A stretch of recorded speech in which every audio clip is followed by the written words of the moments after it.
I am really I'm blessed to have an opportunity to talk to this next person. Just a monumental person when it comes to mathematics education and technology. The creator of WooTube. I'm going to talk to Eddie Woo. This is going to be so exciting. We're getting there. We're on our way. There you are. Can you hear me? Hey, Dave. There you are. Yes. How you going? Oh man, I am just tickled to death to get an opportunity to talk to you. No, look, my pleasure. Look, and I'm sorry as well about times and links and all that kind of thing. I hope you haven't been put out or anything like that. Absolutely not. No, I actually was just on my phone reading an article about hammerhead worms. Apparently, they're native to Australia. Uh, Yeah, we got a lot of weird, bizarre species around here, man. Seriously. yeah, exactly. And like, I've never actually had an opportunity to talk to somebody from Australia. So, thank Hey, you. I feel very honored to be the Yes, first. I appreciate it. And you, I think that whatever I've seen on, cultural TV or whatever, everybody says everything in Australia is trying to kill you. So I just It's don't know it, how it's I could sleep. Look, it's pretty funny, right? And in fact, so much so that we even when there are lots of species that have nothing to do with any lethality or venom or things like that, we even make up species that all like there's little like stories that we tell kids. I don't know if you've heard of drop bears. Like it's this story that gets told. They're completely fictitious Yeah. characters, but if you can convince a young child that these things are gonna come out of a tree and get you. So I don't know, it's something to do with Australian culture and our obsession with danger. No idea. I think it's amazing. My children are 7 and 3 years old, and my 3 year old's about to turn 4, and she is obsessed with Bluey. Is it a cultural Oh, phenomenon there too, or is it just oh here? yeah, absolutely. I mean, it's quite interesting because, here in just like in most countries, I suppose our children's TV, it comes from a variety of different places. We've got a lot of UK stuff as well. Sure. But we're like, okay, this is Australian, and it was really amusing to all of us when we were like, oh, there are other people around the world who find this as hilarious as we do. So Yeah. I'm glad she's enjoying it. That's a beautiful Yeah, no, age. I want to be just like Gunner. Every time my daughter says to do something, I'm like, I have to be this creative Gunner style dad now, you know. It's like, you know what? That's like, I feel a slight sort of peer cultural pressure, but in a good direction. Like, he's a great Right. dad, so Right. thumbs up, right? Exactly. He's such a good dad. Well, you just I know you know your statistics, right? You have over 1 million people who subscribe to your channel on YouTube. You've been viewed over 140 million times. I know your background. I know my students are going to know your background, so I'm not going to dive too much into that. What I do want to do is be able to talk to a fellow math teacher about stuff that we have to deal with, right? For Um, sure. as a first year teacher, um, what advice did you get that really helped you settle in and become more comfortable as an educator? Yeah, absolutely. Great question. And in Thank you. fact, I think one of the problems that I have with this is that I got so much great advice, Dave. I don't know where to begin. So I will try to be like, so that we're not here for the next 3 hours. I'll try to be, disciplined with myself. I can think of two things. One of which was immediately practically helpful and still is, and the other thing which at the time was not helpful, but now I see the value of it, and I try and pass on the same advice, which is what I'm going to do now. So the Yeah. first practical thing was to get into lots of other classrooms and to spend time observing my colleagues in practice. And particularly, I remember being told, you're going to teach mathematics, but don't just go to mathematics classrooms. You've got so much to learn from the physical education teachers and how they, wrangle a large group of people to do all different things all at the same time in an outdoor space. How do music teachers who are also trying to develop this very practical skill, English teachers and their power with storytelling. That advice has been something which I've held on to, and now I've been teaching for more than 15 years now. I still do that, and I still learn new things. So Right. there's piece of advice number one. Yes. Piece of advice number two was I was told that you need to kind of work out how to have a version of yourself to these students that's you. It's authentically you. Like you can't fake being. I can't be you, and you can't be me. So you can't pretend to be someone else. But at the same time, you've got to sort of embrace that part of you that will engage and interest students. And I was kind of like, as a first year teacher, I thought, how do you do that? It felt a little bit like the advice I got when I was 15, 16 years old, and I was like having girl troubles, and my popular friends would say, you just got to be yourself, man. And I'm like, that's probably true, but completely unhelpful. So I remember hearing that and thinking, I don't really know how to do that as a first year teacher. But now I think what those teachers meant to say to me was like, there's a persona, there's like a version of Eddie that is useful to all the wide variety, like in high school in Australia, average maths teacher, sorry, math, average teacher actually for any subject in high school takes about 150 students. What's it like in the US? Is it similar, different? Well, it really depends on where we're at. So I started in or in urban Kansas City. So I had right around 120 students Mm, per year, mm, school year. yep. And the school had 1,300 students total. Mm, And now I'm in rural Kansas. So where's there only 4,300 people in this town, and mm, I see about 70-ish. I get 70 new yeah, students yeah, a year. yeah. Um, and and like I think uh you're not saying this, but trying to develop a relationship with those kids, with each Mm, one, is tough, right? Like, how do absolutely. I engage the interest of 70 people and keep it all Yeah. sorted out? And And with that broad diversity as well, that's the challenge, right, right? right, Yes. absolutely, exactly. So, and I appreciate what you're saying is being your authentic self, so that those students can see you, and then they can approach you, and Mm, making yourself approachable as your authentic self, I think I think that's really valuable advice, because then yeah. anybody can. You're not Yeah. you're not 100%. teaching to a niche. You're not teaching to like the three girls who sat up front who absolutely love math, or like, my sister had Mr. Wu. He's going to be awesome. I'm going to sit up front and take every note. Like, got that one kid, right? You're going to teach to Yeah. everybody.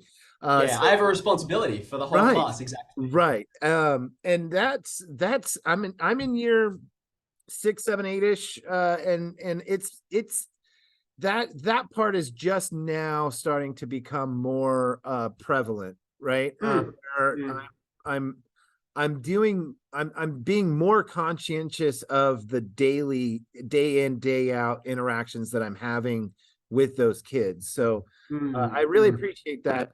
When I was first starting, I watched a MIT lecture from a professor at MIT who is the director of physical chemistry, and he did a lecture about lectures, right? So he was giving a Got lecture it. Very about, meta. yeah, Okay. very, Yes. yes, it is very meta. And so he was talking about, he told this really short story about how it was the first day of his entry level PChem class at MIT, his first year as a freshman. He walked in, and the lecture was way over his head. Like, he had no Mm. clue. And he turned to his buddy, and he goes, "Well, I'm dropping this class." And his buddy looked back at him and said, "Well, I'm going to come back next time, because I want to see what color bow tie he wears." And so he goes, "All right, okay." And so he decided to come back because his buddy wanted to see what color bow tie he was going to wear next class, right? And so he was going to drop the class, but it was because of this bow tie. And so he talked about owning eccentricities as a Mm. professor or as a teacher. And I love that you're hinting at that, of being your authentic self. That's awesome that there are those parallels.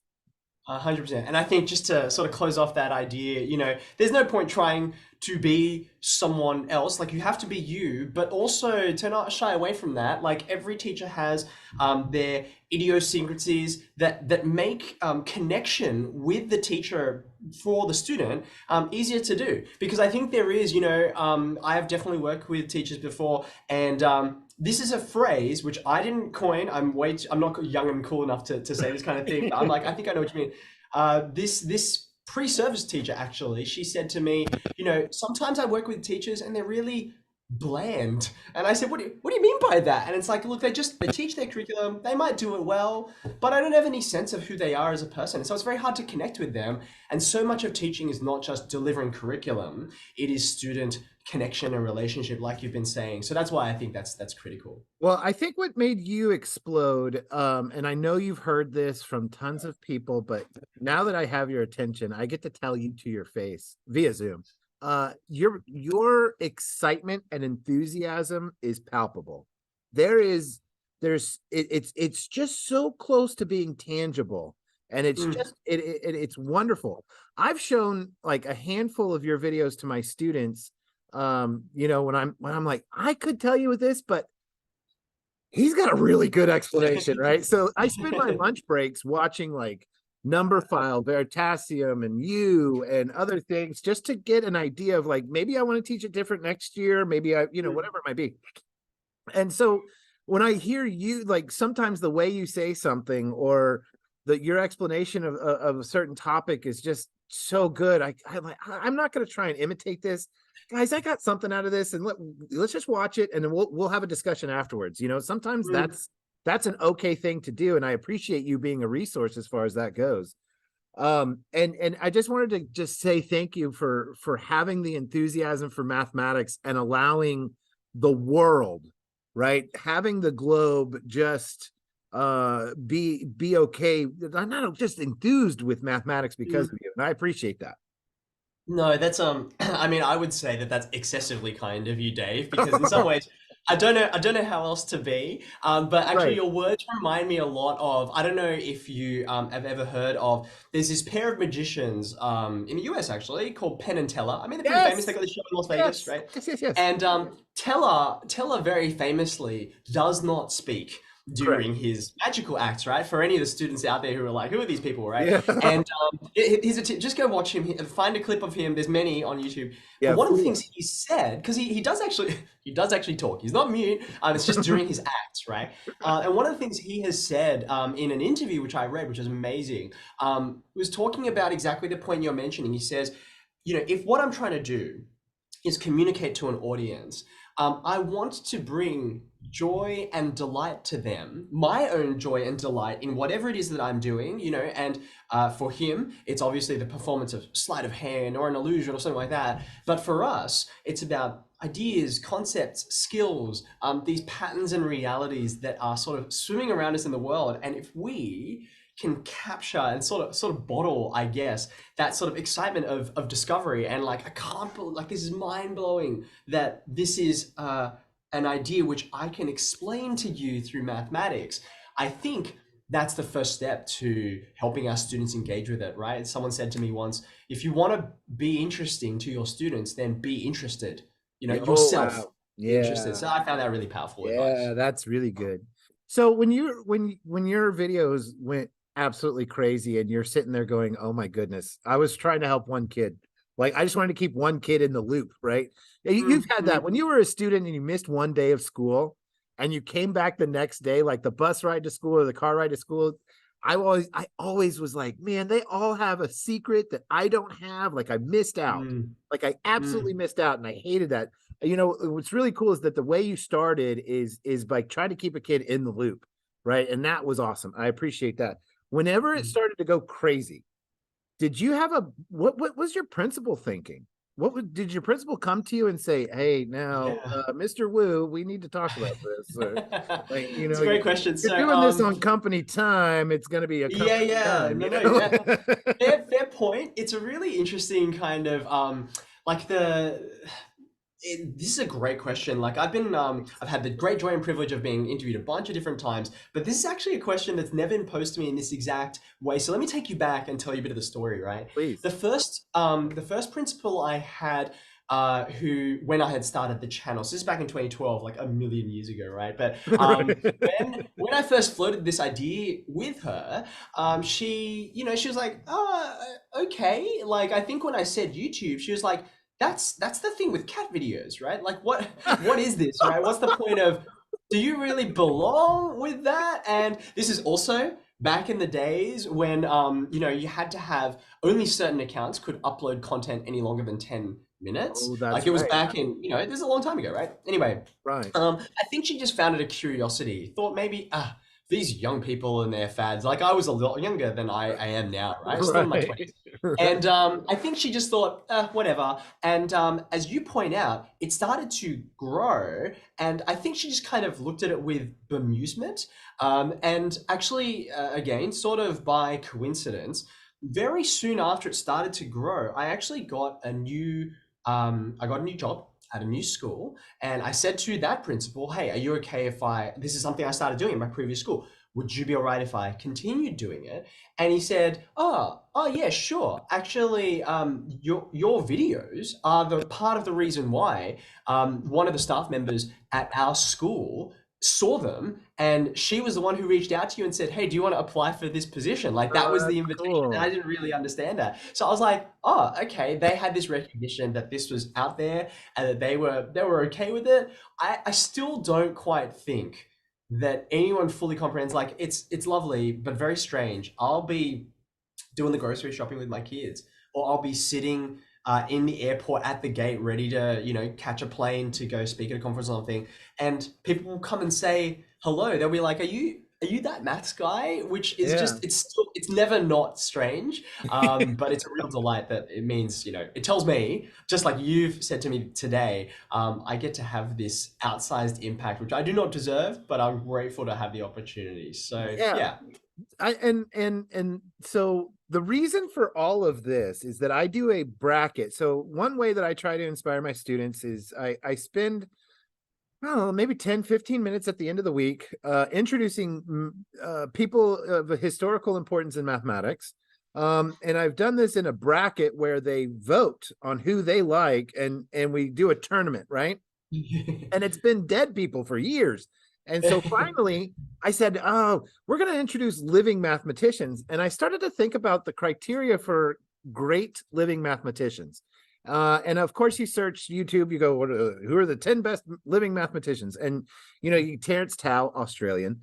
And and you get like Ian Stewart and Bruce Burnt and Pat Devlin. You get these interesting names that pop up, and I started thinking, like, why don't I just email these people and see if they'll talk to me? Which has been a crazy adventure. I've talked to some of the greatest mathematicians of our time.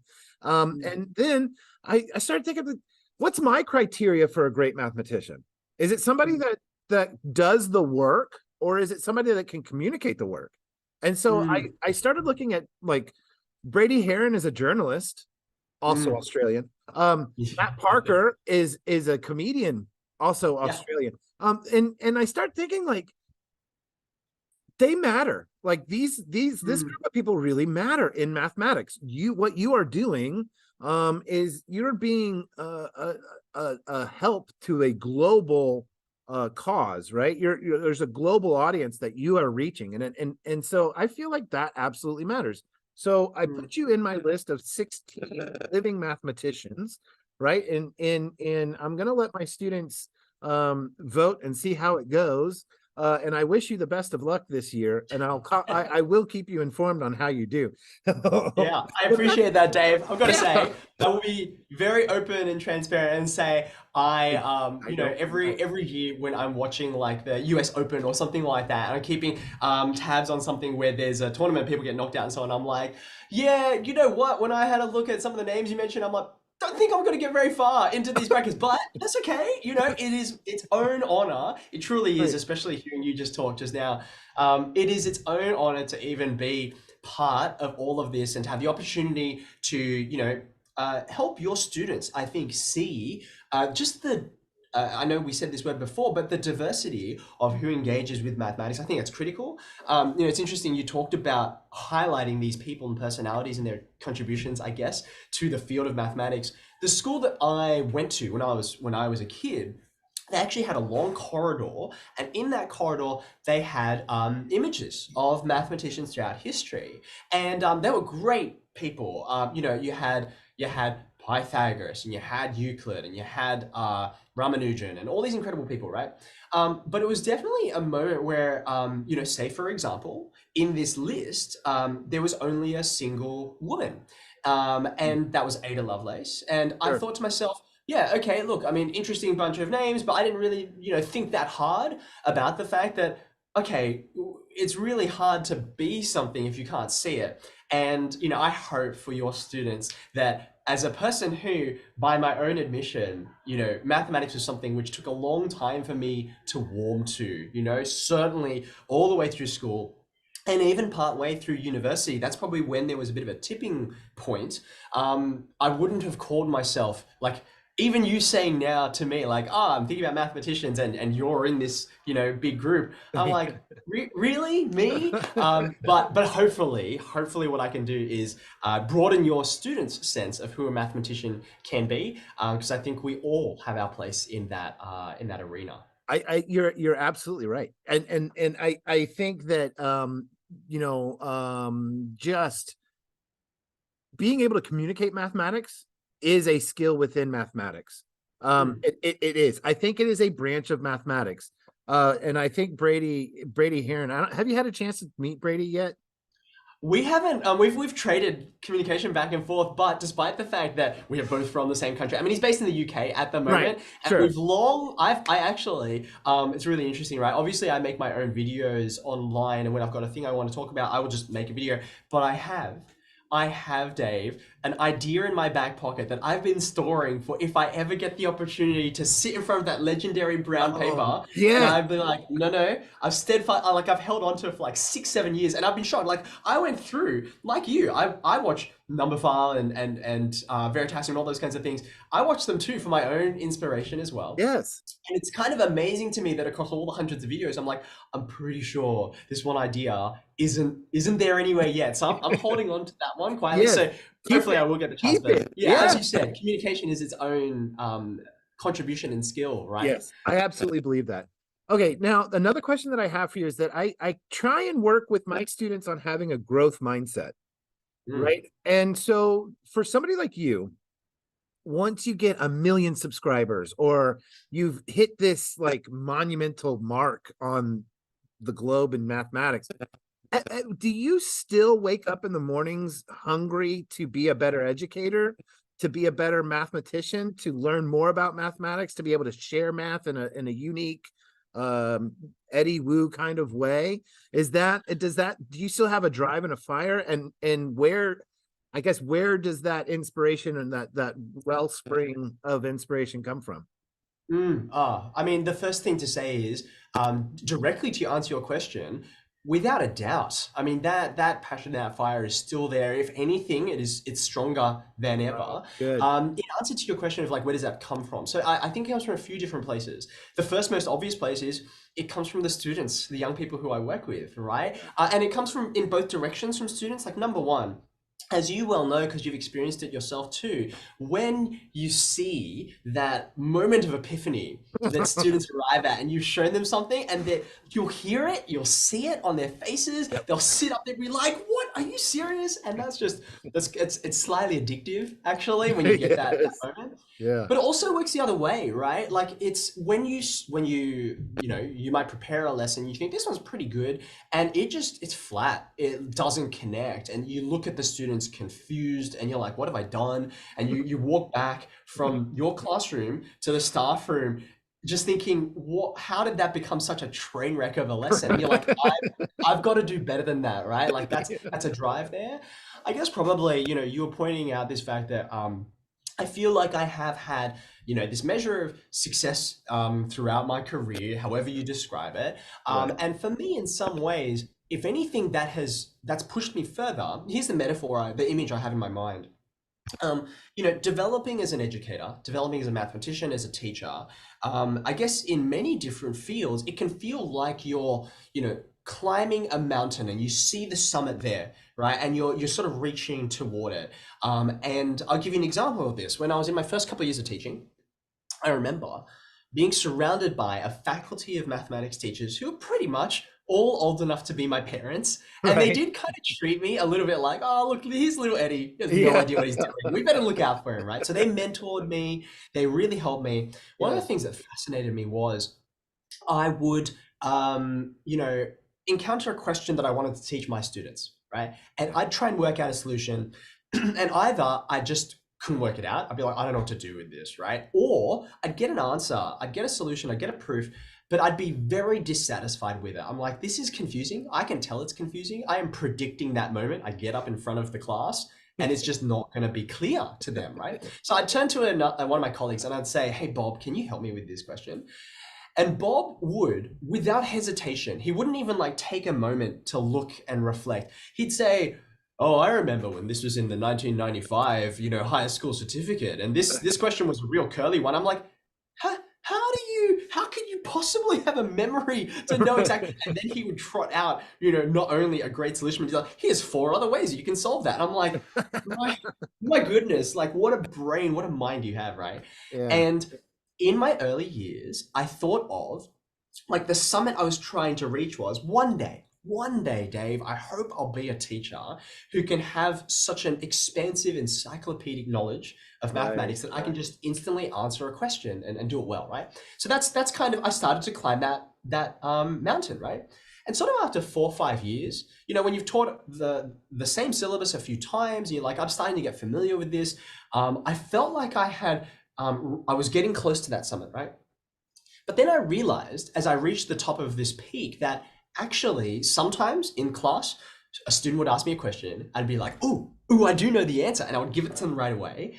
And I'd feel very pleased with myself. Right. But this realization sort of dawned on me that actually, even though I was pleased to be able to give them the right answer and do it quickly, I wasn't always helping my students learn by giving Yeah. them the answer because I was actually stopping them from thinking and learning themselves because I Yeah. just, it's like someone shows you the completed jigsaw puzzle. You're like, well, now I don't need to solve it anymore, right? Right. And so I started to realize, oh, a great teacher doesn't just know how to answer well, they know how to question well and bring a student along and help the student themselves realize where they've gone wrong in their working or give them a clue which doesn't spoil the answer but gives them the ability to progress. And so going back to that metaphor of climbing the mountain, it's like I'd reached the top of the peak, but from that peak I could actually see other more distant mountains that I didn't realize existed before. And I'm like, I got more climbing to do, right? So I think Yeah. that's why, yeah, I still have this fire and this passion to keep on That's improving. That's fantastic. And I love that you're talking about just asking questions being the next peak that you wanted to climb. Because that's what I really have been in the last 3 years, really, with my students. I've been very transparent. I want you to ask questions, and I give them an opportunity every week in like a Google form to ask questions. I try to make time in the class to really engage the opportunities to ask questions and work on how they can ask questions that would help them, right? Because there's nothing more frustrating than a kid raising their hand mid-class saying, Mr. Stevens, I have a question. I'm like, great. And this is where I get excited. I'm like, yes, we have a question. We're engaged. Let's go. And they say, I don't get it. Um, and it really just burns me, right? Because in my mind, in my mathematical mind, a question, right, is a structure. Like your voice goes up at the end, and right, like you know what I mean, like all that. You Tell just me the thing I can help you with here, right? right, you just Yes. gave me a statement of ignorance. Oh no. And so, like at the beginning of the year, I do this thing where I talk about the difference between a question and a statement of ignorance, and how ignorance itself is not a negative word and all this other stuff. And I really try to focus in on how do these questions lead to better understanding, right? Mm, And when I listen to questions, I'm kind of getting categories of questions, like where is my student when they mm, ask this question? Are they in a position to where they're ready to hear a good answer? Are they in a mm, position to where I should question them a little bit further to get them to that mm, point? mm, Where on their climb are they whenever they ask these questions? And I think the hardest part I have is getting kids excited to even ask those questions. So do mm, you have any trouble or advice for me or other teachers about how to get kids to ask questions? Or mm, is it just a blanketed, I have a safe environment in my room where, mm, people don't worry about judgment from other kids. They just mm. know that they're able to ask questions. No, there's a really strong provocations because they're hard. Like I've seen that establishment of a culture within a classroom where that psychological safety you're describing is there. That's just not easy. That is not No. like I remember as an early career teacher seeing it, recognizing it, and thinking, but how would I create that? Like I know I don't have it, but how do I get from A to B and produce that environment? And be I your do think authentic like self, by the way, and to do it yeah, authentically to yourself. Yeah. 100%. And I know that, there are generations of students out there who have learned very rapidly, unfortunately, that they're like, yeah, no, this particular classroom, this particular teacher is not the place to ask questions because you'll just feel like an idiot. You won't get I remember one time I did have a teacher once who, if you ever were brave enough to stick up your hand and say, I don't get it, what they would do is they would repeat exactly the same explanation they just gave, but slower, as if you were a foreign tourist. I'm like, I'm not bad at English. Like that's not the problem. I'm not comprehending. There's a conceptual link that exists Right. in your brain. It's not in mine. Is there another way that you can help me with this? So there's a few Yeah. things I would say practically, right? The first one is, I guess, in that instant when the student gives the question or the statement of ignorance, as you point out, right? Hmm. Like, I think, and maybe this comes from the fact that when I was at school, I studied 4 years of drama, like theater and stuff like Oh, that. cool. And I did not realize back then that that's probably the set of skills and knowledge that I would use more than any other every single moment as I'm communicating with people, right? Yeah. And I remember as a drama student, one of the things we would do is, for example, we would get given a play. We would like when I say play, like a plot line, a storyline, right? It's like, okay, you and Dave and your friend, you have to be three people going on an expedition through the jungle, and you have to discover some treasure, and then you have to have a fight over whose treasure it is, and then you have to, something like that, right? So it's like you get given a storyline, but then the twist is, Dave, our drama teacher would say, okay, now here's the challenge. The only dialogue that you can use is this nonsense word, right? And they would tell us some word like, I don't know, Peanut butter. Jabberwocky, something that Right. doesn't mean anything, right? Right. And they're like, all you can say is this word Yeah. over and over again, right? And you have to somehow convey the meaning of your entire plot line through your body, through your posture, through your tone of voice, through all of that. You just can't use quote unquote words, right? And we learn pretty quickly that the body and the voice are powerful instruments for communication, even without the content of your words. And when we in this classroom are trying to create that environment of, yeah, this is a safe space, right? It isn't just in our words. It isn't just us up the front saying, you can ask anything you like. We've got to back that with, not just acceptance of a question, but like excitement and like the almost, it's a weird way to say it, but like the dumber the question is, the happier I am that a student is willing to ask it. Because like, yes, we're here to say we don't understand.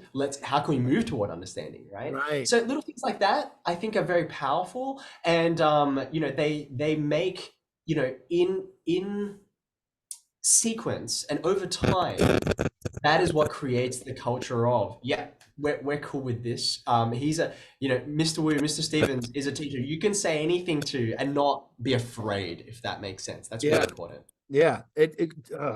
Oh man. I'm really excited. So my school, our semester starts in 2 weeks, and this conversation is just really filling my bucket, man. You're really giving me, just having this conversation with you is really just giving me that just giving the just re-energizing for this next school year, and I really appreciate that. I Do you have time for like one more question? All right. Oh, Absolutely, for sure. okay, great. Thank you so much. I You're being so generous, and I very much appreciate it. Um, I want my students to hear from you, maybe kind of a historical perspective. You talked about seeing all those mathematicians as you study mathematics, and we're going through it now as you're teaching it.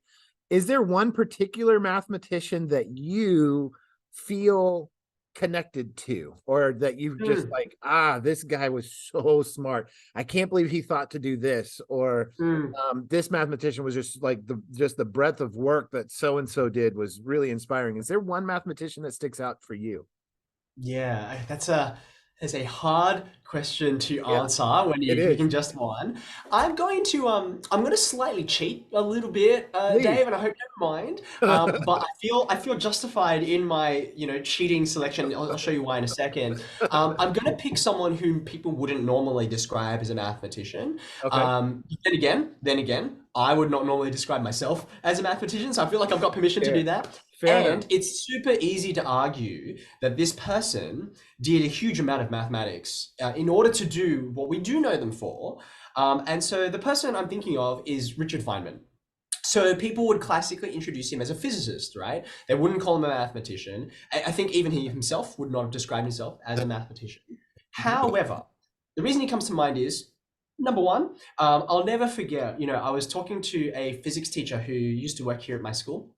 And I remember saying to him, "Hey man, can you tell me a bit about, help me explain the relationship between mathematics and physics in your teaching, right? Because Yeah. I know there is mathematics and physics."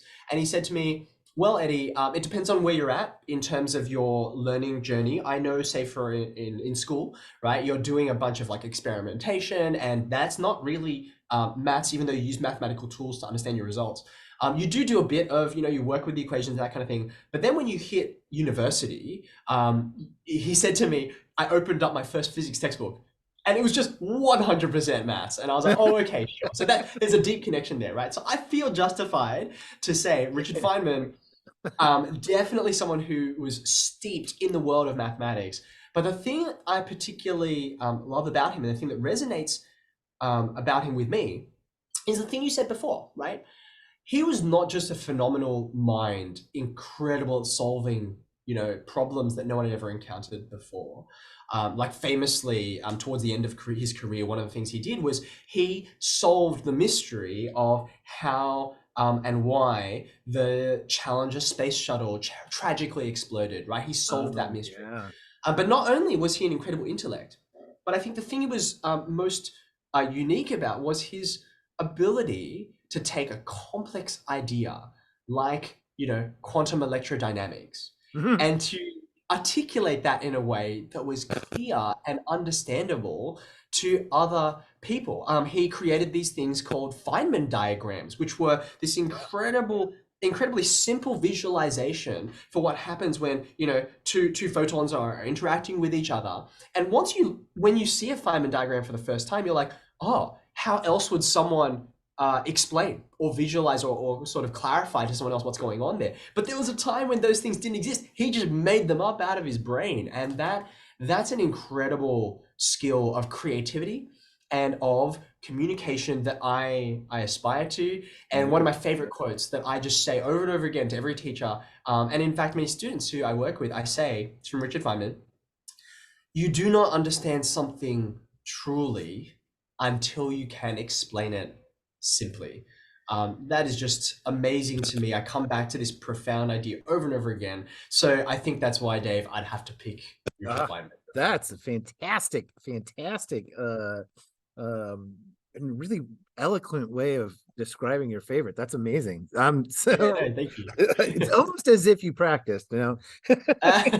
Well, like I said, I feel like I had to give a good explanation because I'm slightly cheating. I'm like, is he Right. really a mathematician? I'm like, here's my reasons why. So Yeah, there you go. exactly. Exactly. Oh man.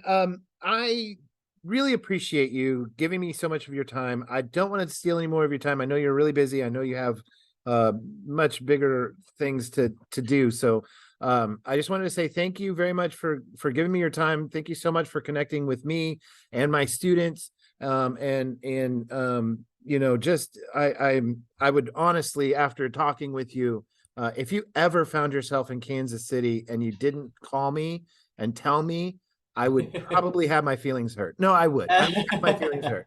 Um, so if you Well, ever find Dave, yourself in Kansas can I City, say, yeah, in 2020, mid 2020, I was scheduled to come to the US for the first time. So I've never been to the US before.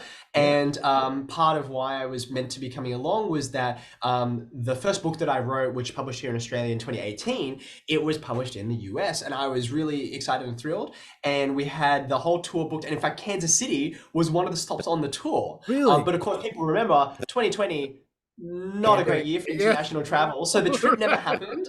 But I retain hope that one day we'll be able to make it happen. So Yeah. I will definitely take you up on that offer. And Please. can I also say one last thing as we finish, Yeah. which I hope your students take on board, but it's in direct response to something you just said, right? You were commenting, and I take it as a, words of kindness and as a compliment. But you're talking about getting busy doing quote unquote bigger things, right? And I have the privilege of working with a university with academics and researchers.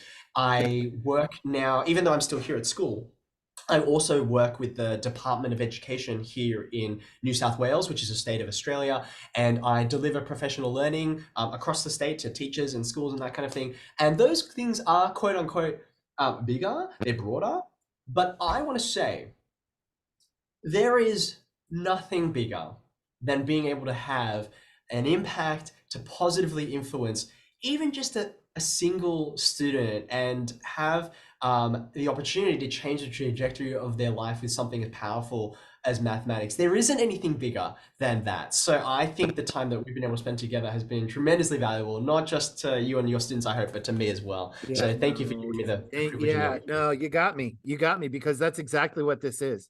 That's exactly like the moment. And I call them light bulb moments, right? You were talking about this earlier, and you were talking about when you see a kid or see a student that just it clicks. I give them different wattages. Sometimes it's a 40-watt light bulb moment. Sometimes it's a 120-watt light Yeah, bulb, yeah, right? yeah. So sometimes it's really great. I started doing that when I was tutoring, and I started seeing that, and you're right. That connection with people has been the most powerful connection through mathematics. And just you're right. You're absolutely right. And it makes me emotional Mm, because it is that powerful. It really mm. truly is. And so thank you again. Really, genuinely, really appreciate it. No, my absolute pleasure. Dave, take care. I I hope will. this goes well for your students. And yeah, I'll be in touch. Yes, thank you so much. Bye, Take Eddie. care. See ya.